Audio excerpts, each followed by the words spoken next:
Good afternoon, Commissioners. Please rise for the Pledge of Allegiance. I pledge allegiance to the flag of the United States of America and to the republic for which it stands, one nation, under God, indivisible, with liberty and justice for all.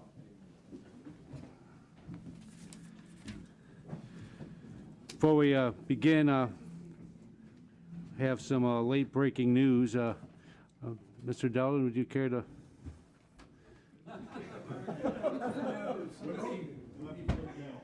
Is it good news? Well, we'll hold on that then. We're all on our toes. Yeah, we're all waiting. What's the news? All right. Don't do that to us. Never mind. All right. First item was adoption of the agenda. Been moved and supported. Please vote to adopt the agenda. It was my birthday. I was hoping for a birthday. Your birthday. That's not the news. Carabelli's birthday Now too. he's back. All right, thank you very much.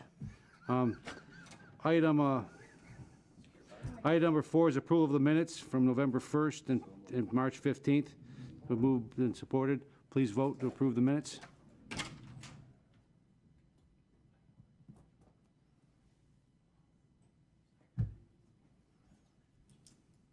Okay, thank you. Number 5 is public participation. Anyone from the public wish to be heard? Anyone from the public? Anyone from the public? Seeing none, we'll close that. Item number 6 is department recommendations. Cost share agreement with Shelby Township for the Iron Bell Trail. Director Santo is here. It's been moved by Commissioner Carabelli, supported by Commissioner Kraft. Mr. Santo. Very good. Good afternoon, Commissioners. Yes, seeking approval for a cost share agreement with Shelby Township for the hike bike path construction from Macomb Orchard Trail to Gene Shepherd Park. It's part of the Iron Bell Trail. As you can see in the breakdown, the total project cost is $484,288, less Shelby Township's TAP grant money of $272,333, which is a remaining balance of $211,955.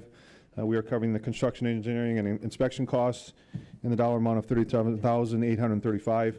So seeking approval for that. Thank you. Any questions? Motion's been made and supported. All those, please vote.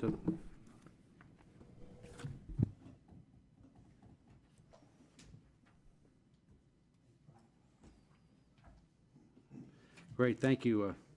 Thank you, Mr. Santo, for coming down. Appreciate it.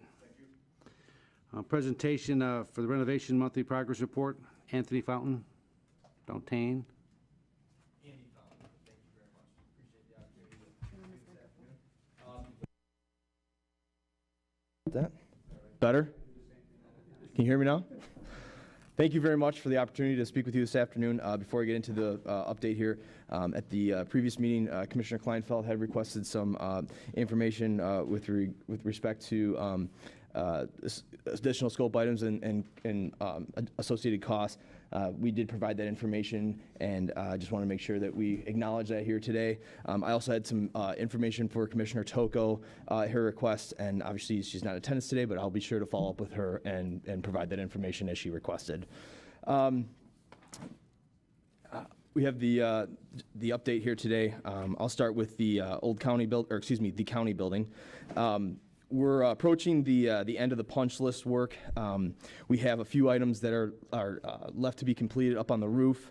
There's a few flooring items that need to be taken care of in the basement, but we're anticipating that we should be completely closed out within the next month. One item I did want to share with respect to the old county building, or to the county building, was that the sidewalk elevator project is still, it's technically a part of the county building, so that project is currently in design review. The tentative completion for that project is in October of this year. So I just didn't want there to be any confusion regarding the punch list versus the sidewalk elevator project. So the admin building, moving on, the third floor, we're through the framing. We have about 75% of the drywall is complete. MEP rough-in is complete. And also the exterior planter, we're about 70% done with that. The granite still needs to be installed. We need to backfill or fill the planter back up with topsoil and provide the landscaping. We anticipate that will be complete within a month or two. The existing parking structure, demolition's complete, where we've graded out the site, and topsoil is currently being imported and graded hydro seed to follow. We've been working with facilities and operations. We decided that we're going to leave that temporary fence that's up currently in place until that hydro seed has a chance to germinate, and then we'll coordinate with facilities and operations and make sure that they accept that before that temporary fence comes down. There's also a small berm project that will be completed this weekend, and we're also working on a new driveway that's going to be in between the circuit court and the existing parking deck site. That is something that will be forthcoming in the next month or so. The circuit court, we're currently working on the 6th floor and the 1st floor. 6th floor, we have drywalls completed. We're working on the painting of the walls has started. The north side of the 1st floor, we're into drywall right now. We anticipate that both the 6th floor and the north side of the 1st floor will be complete in August, and then we'll be moving on to the 5th floor and the south side of the 1st floor after this phase is complete. The one item I did want to mention that's not included on here is that the Tulmer project is completed. We have assigned the punch list is completed, and the register of deeds and vital records are at the building and in operation. And that's everything.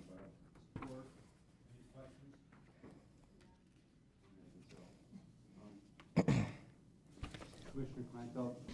Thank you. It's not so much a question. I just wanted to explain to the commission. We met because the documents are pretty complicated. There's a lot of like codes as opposed to descriptions that I had to learn how to decipher. And they're also complicated because there are add-ons that were done because if a wall's down, now's the time to go ahead and do it. There are also, because this is 3 years old, there are add-ons of things that we're going to have to be replaced this year anyway, and that sort of thing. So there's like 10 different reasons why things occur. I haven't yet picked up most of the documents. It is a little bit more extensive than I anticipated. So. They did provide you what you were looking for. We made it quite a point last They've made it available. time I just haven't picked it up yet. I just Okay. sort of went through the learning session, but I just wanted you guys to know that's why I haven't brought anything or said anything to you guys, because it's a little bit more complicated than I anticipated. Thank you for doing that. Not a Thank problem. you. Anytime. Commissioner Gillette? Well, I withdrew my request, but I'll ask it anyway. Sure. Why is my parking lot coroned off by tape? Your parking My lot? parking spot under the garage here in this building. It's there's a, go ahead if you want. Come on up here, Elaine. That's the usual reason I end up being cut off. When we pulled off the granite, there was a small piece at the stair that had no backing toward behind the granite. So we exposed those spaces to the elements. So we advised that if we're going to be up there, the stuff could blow down through that crack, that hole, and potentially damage a car. So while you could possibly park there and maybe nothing would happen, we wanted to be safe rather than sorry. So we anticipate that gap being closed this week, and granite's going in. It's starting to go in the end of this week, next week. So in the next 2 weeks, hopefully we'll be able to open that back up to you. All right. All right. Commissioner Toko had requested information too specifically from you. Has that That's- been provided to her? That's correct. I have the information. I was going to share that with you today. I was hoping to catch you before the meeting, but you had requested information regarding the benches at the county building that had been removed. You requested the cost of what those benches were, and then also sort of a summary on how we got to the point where they had to be removed. So the cost of those benches was $36,080 for all 4 floors. The reason that we ended up having this dimension issue, the dimensions that were shown on the prints were not what was in the field, and so there ended up being a coordination issue with respect to what was shown on the plans when the benches and the balance of the furniture or the casework that was manufactured.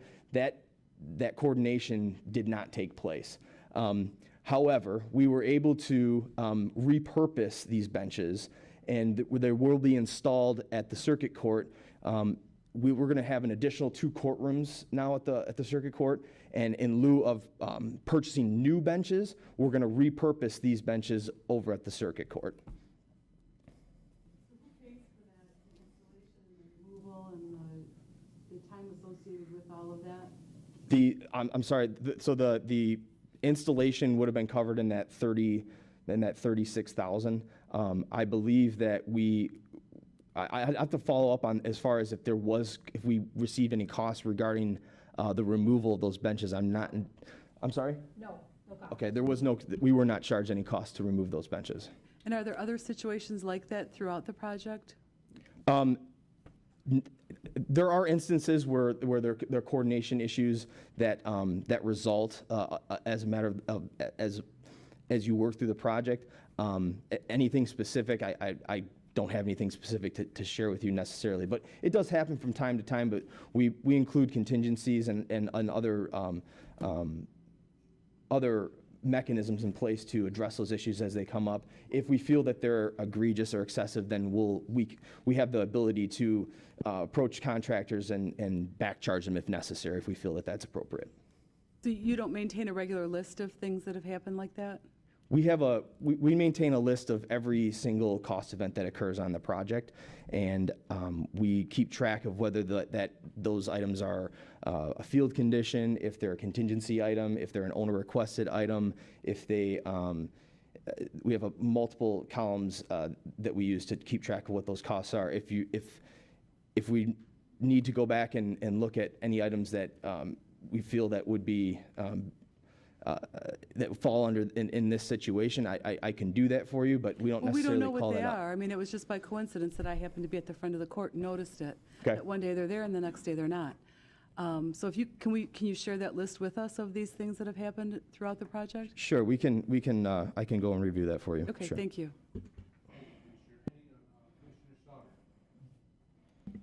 Yeah, I'm just curious, how is that handicap wheelchair entrance doing on the north side of the building?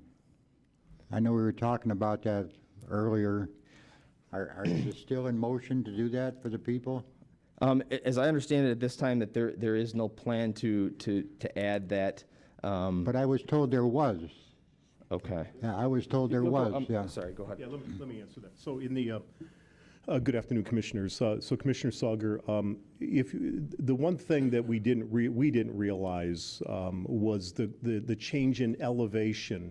If you're on Market Street or you're out there, if you look where the old parking structure was, there's a significant elevation change from where the ground level is currently that's going to be seated and where the street level, Main Street level is right now.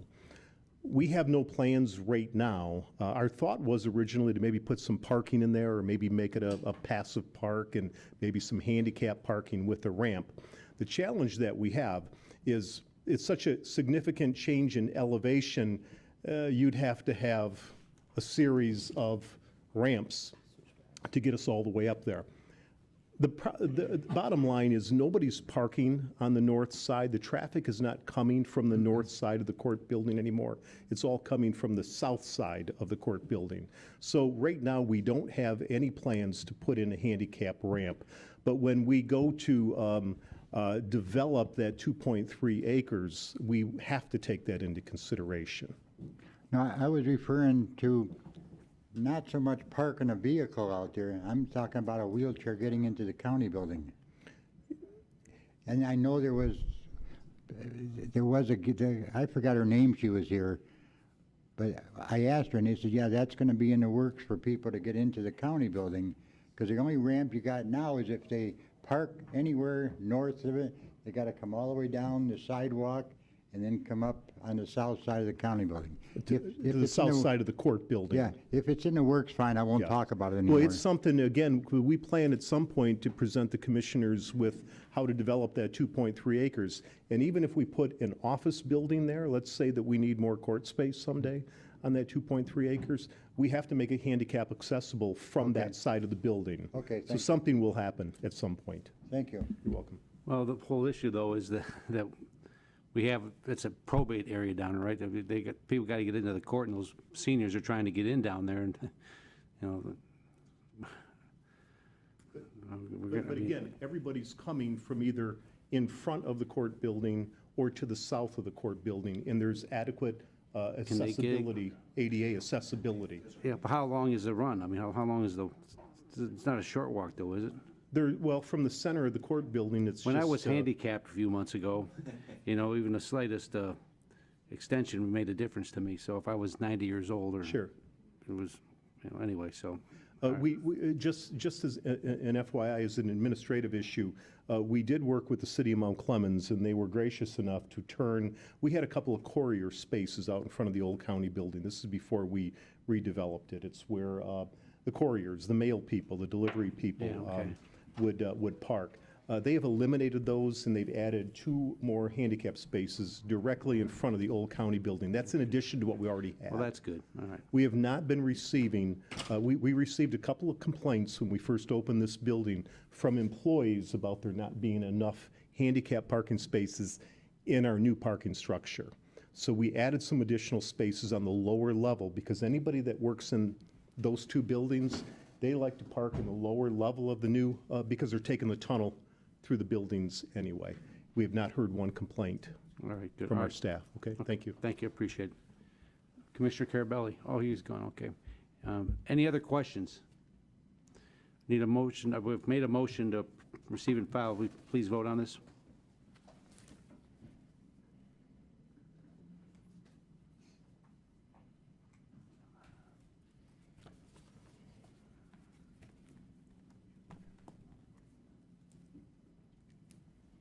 Thank you. Thank you for your time. Thank you. See you. All right. Number 7B, Information Technology Overview.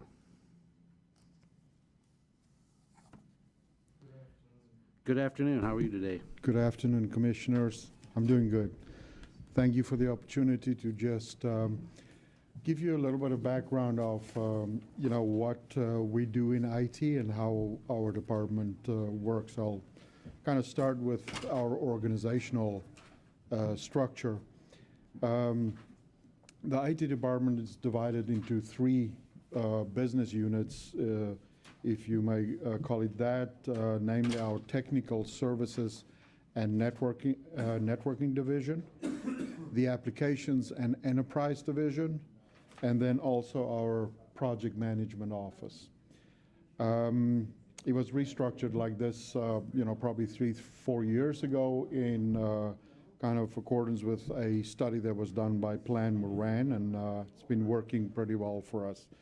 The Technical Service and Network Division is responsible for all the hardware, software, and peripheral type installations and support of everything that we have in the county, whether that be for the end user, like PCs and things like that, printers, or being on the back end, which is the servers and storage and you know, network equipment and so forth that we have out there to obviously make sure that everybody has connectivity.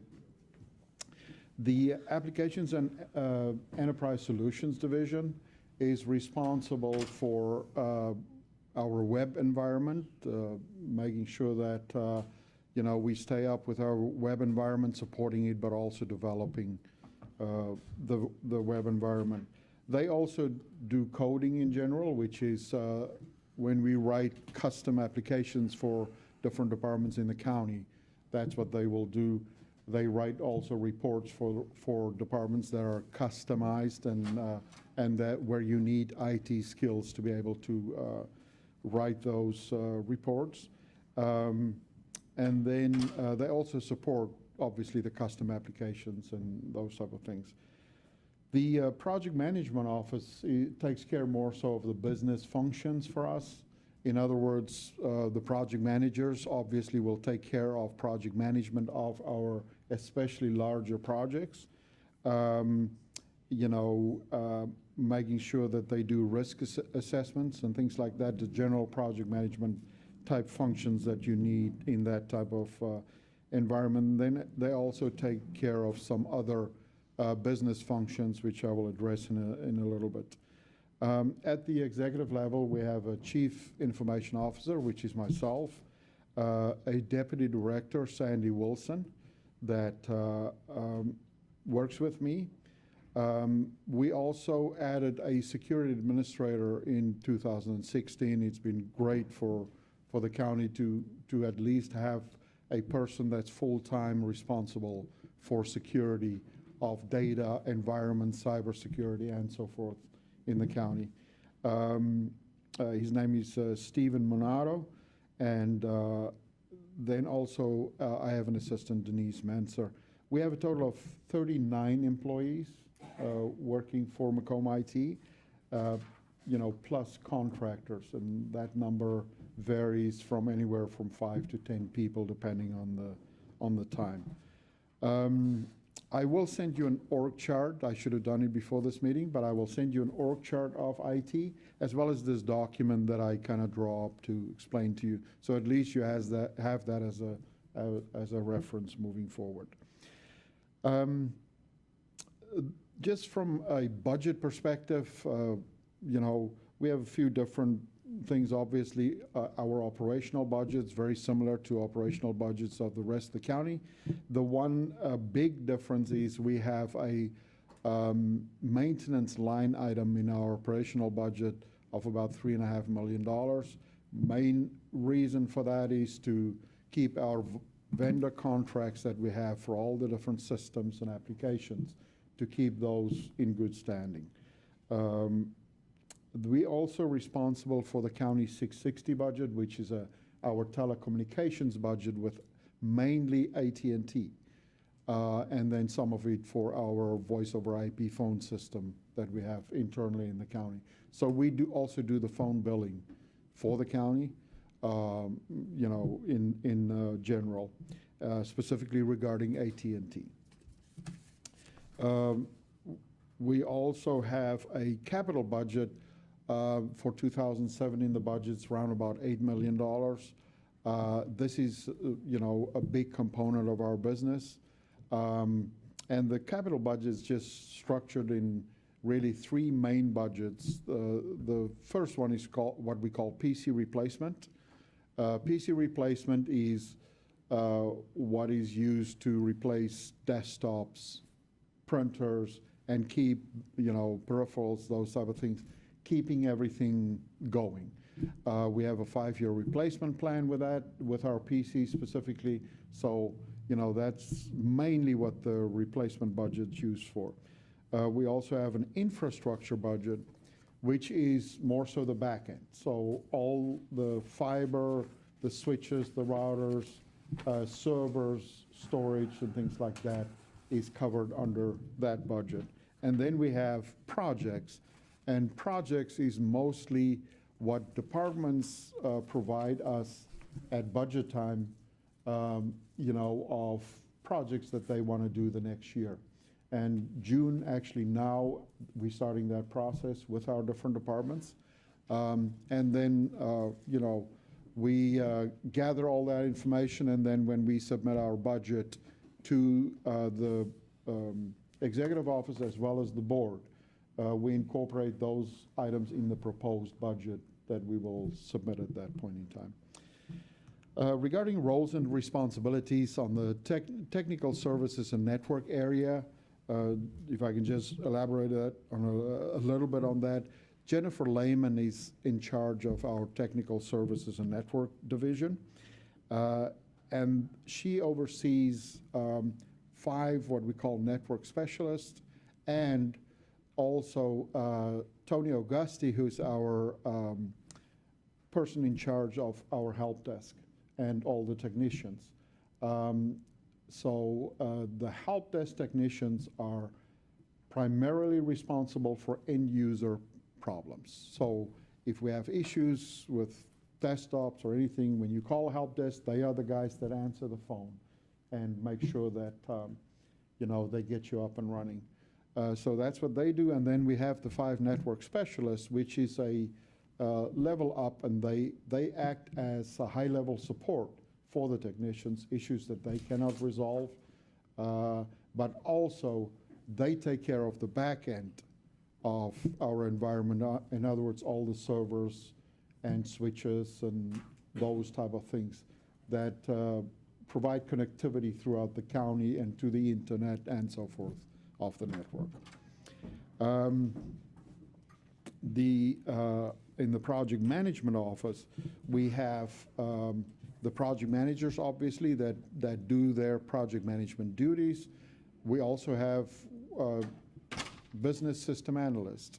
And what they do is real business functions. They have to do research. If you want to bring in a new system or saw a new system that you want to bring in, or IT have a new system that they believe a certain partner department can benefit from, they will go and do the research, find out what needs to be done, how this can be implemented, how this can benefit the county. So they're very involved in that. And then when a project starts, they are involved in actually the gathering of requirements to make sure that whatever we put in place as a real concrete goal of what we're going to do, and what services people want, to make sure that, what an end user asks for is what we provide, and there's no gaps, to make sure that that process works well. In our Applications Enterprise Solutions Division, I already talked about that, but we have analyst programmers there. They do all this coding and so forth, and they support those apps. And then also regarding the web environment, we have web developers that takes care of that portion of it. And then also we have contractors in that environment. We have quite a few contractors that assist us on the back end for the coding of that environment.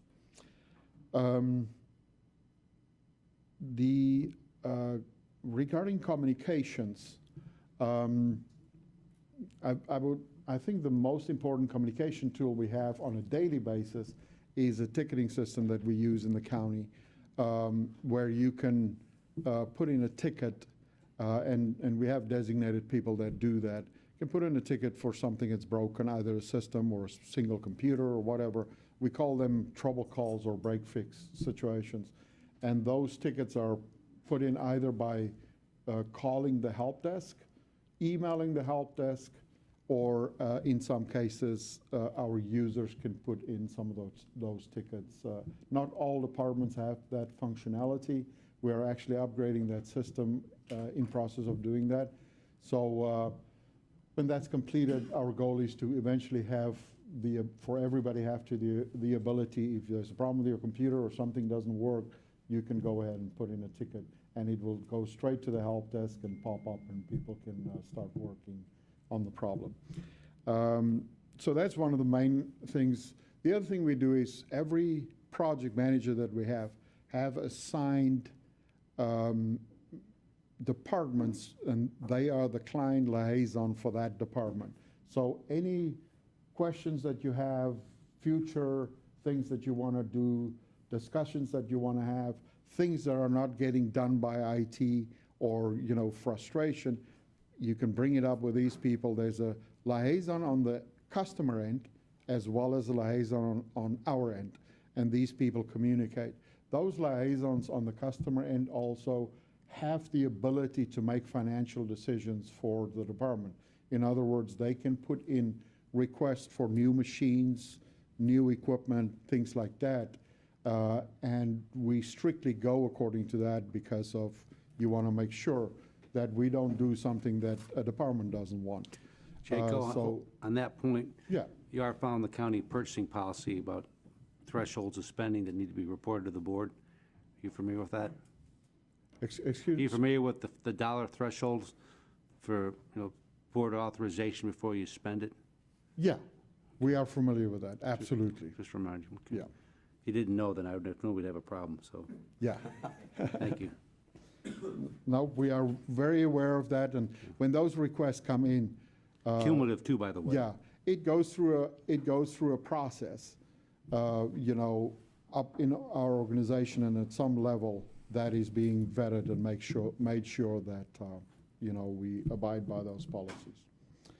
And then the other thing is, apart from that, we also have a help desk phone number, from 8 to 5 every day, as well as an email. So you can email at any time. The help desk phone number is between those hours, and it's manned during those hours. And you should always get somebody, and if you don't get somebody, we as management obviously would like to hear about that. But in general, that works pretty well. We also have a 24/7 on-call number that you can call, and that is for our 24/7 shops. Obviously, we have the Sheriff's Department, JJC, and some other departments that work on a 24/7 basis, and we need to service them. So if a system goes down, our on-call person gets a call and need to start working and get that taken care of. Okay. And then just in conclusion, I want to say that, as leader of this department, you all know that in information technology, things are very dynamic and changing all the time, and it's sometimes very challenging to keep up with technology. And that is something that we really have in front of us all the time. The items of priority at this time and, where we are today that we really focus on is, effective recruiting and employee retention. It is becoming a big problem in IT.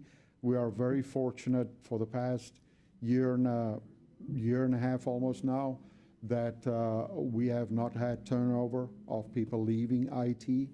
But it is about getting skilled people in and also retaining those skilled people. We know that our younger people that's in there are not going to stay here forever. They are going to go out, maybe a 3-4 year period, and they're going to leave. Some of them might stay, but most of them, I think, at some point will move on. Other challenges, we really focusing on improving our service delivery.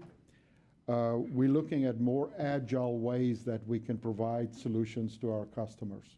If I can just give an example, there's a project you want to get something out to the department, and they really want this project done. The more you add to that, the longer it takes. I mean, that's just basic, principles.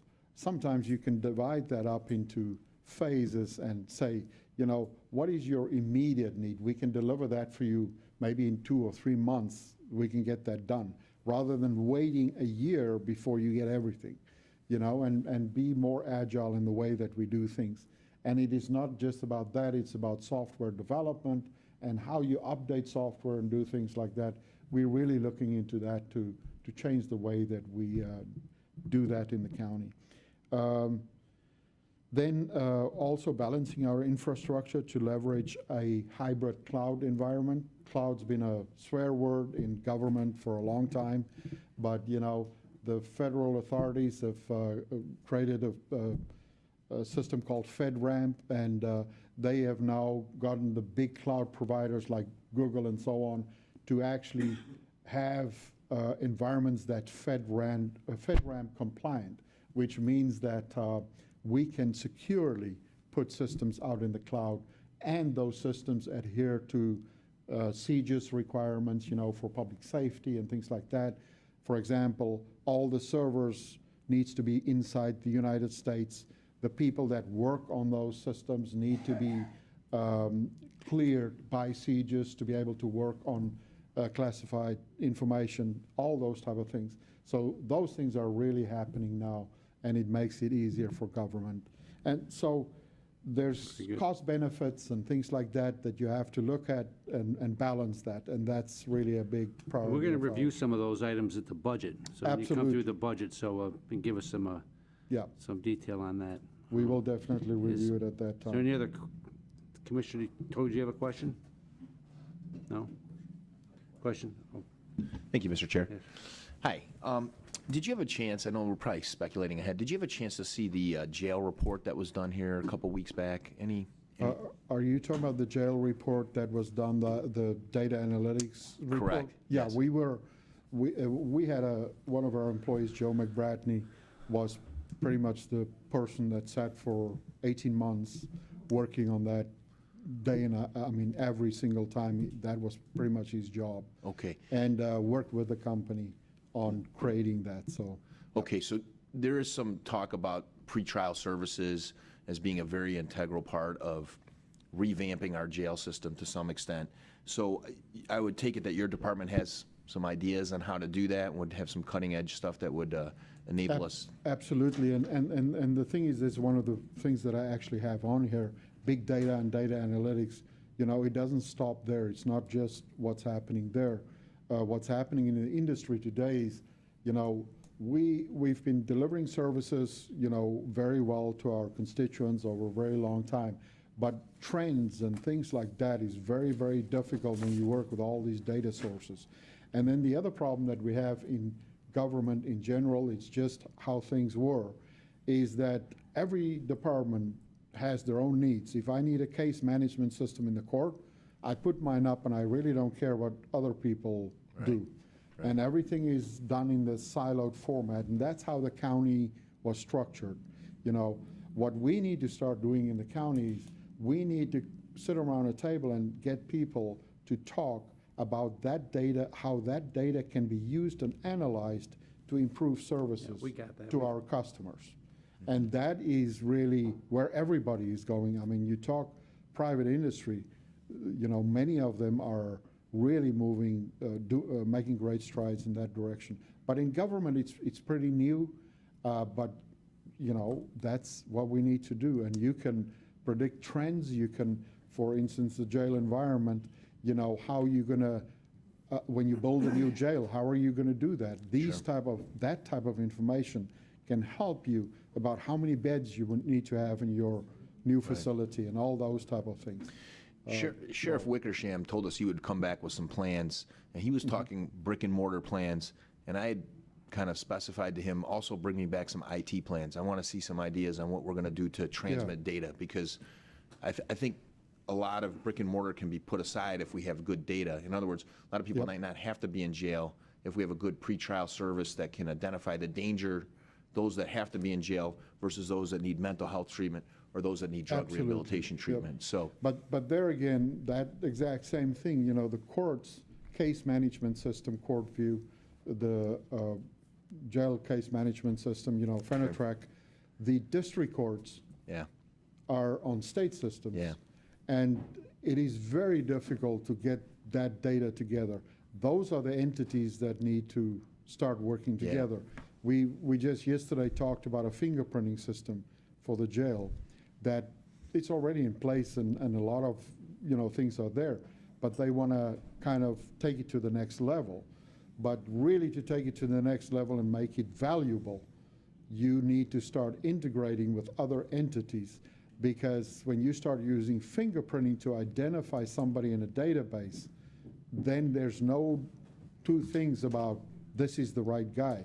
Today, one person entered this name or code or whatever for that person, and the other something different. So there's nothing that can link the two databases together.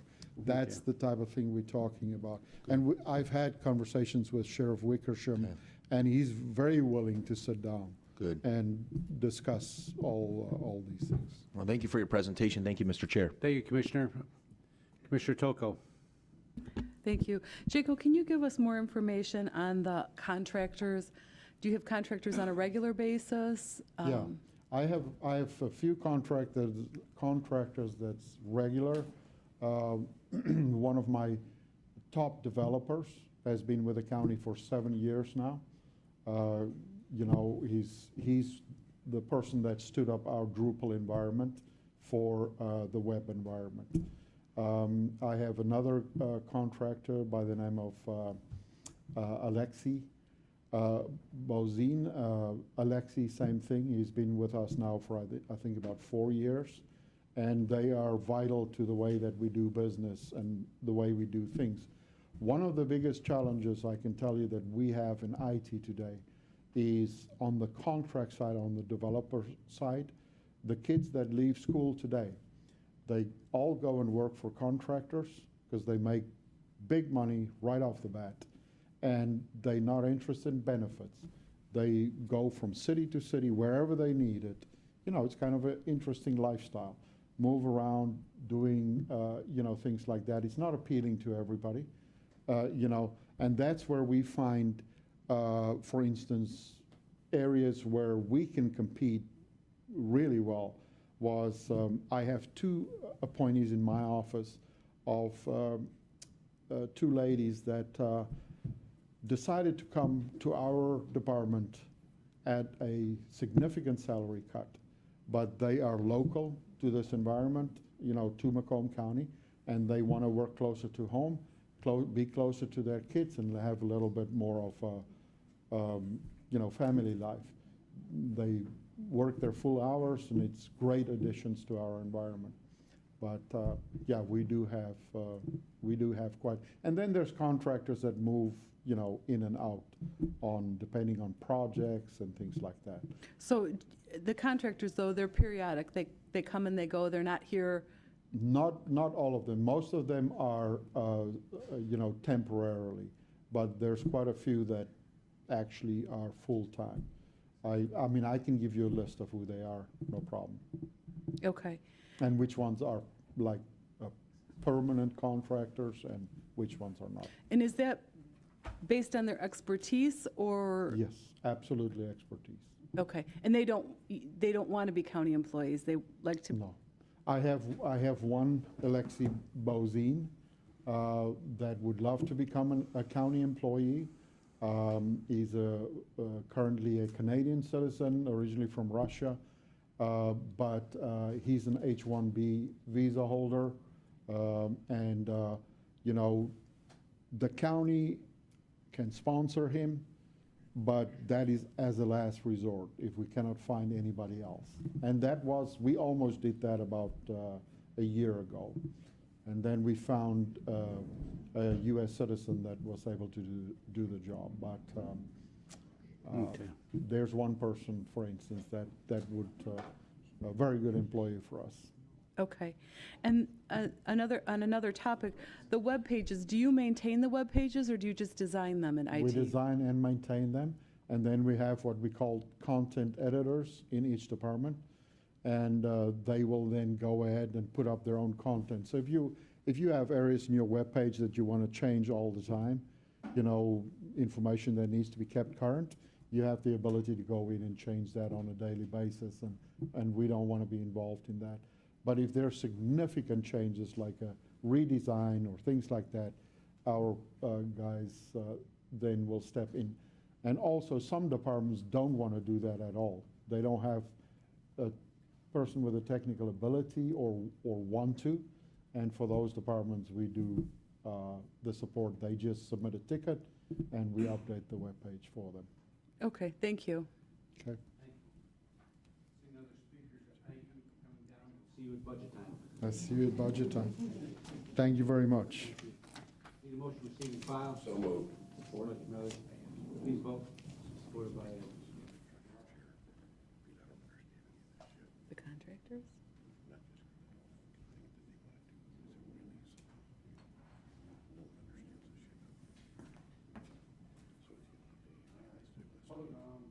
the correspondence. We got items A through C. We just did a motion to pursue and file in their entirety.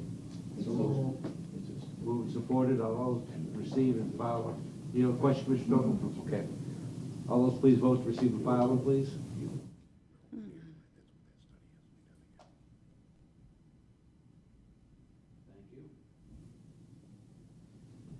New business.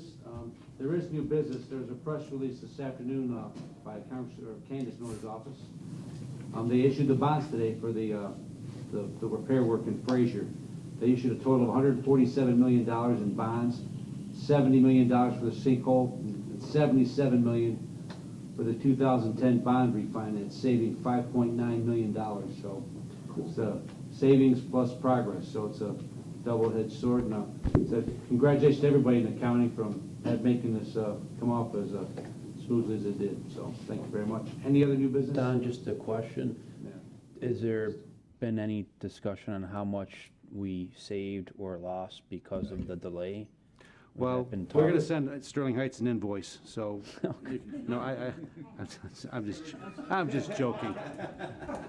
Me and Romano don't like that. Send it to No, Romano. I don't have those details yet. Romano gets it. I don't have those details yet. So, any other new business? Yes. Commissioner Kleinfeld. Oh, this will only take 20 seconds. I was touring the senior center recently, and I saw Commissioner Carabelli there. And he was taking an aquatics aerobics class, and he had one of those swim caps on with the flowers and the strap. So I just wanted to let everybody. I just wanted to let everybody know that he is working hard to keep his bones and muscles strong in his later years, and he's also protecting his wonderful hair with the swim cap. And his hearing. Pretty good. All right. Thank you on that same information. I want to wish Mr. Carabelli a happy birthday today. If we had the time, we would sing it to you, but just a happy birthday today, Mr. Carabelli. Many more healthy ones. Very good. Still a lot. Still a lot. That's A motion adjourned by Commissioner Dujay, supported by Commissioner Leonetti. Everyone please vote to adjourn. You all have a nice day. Happy birthday. Hi, Jim.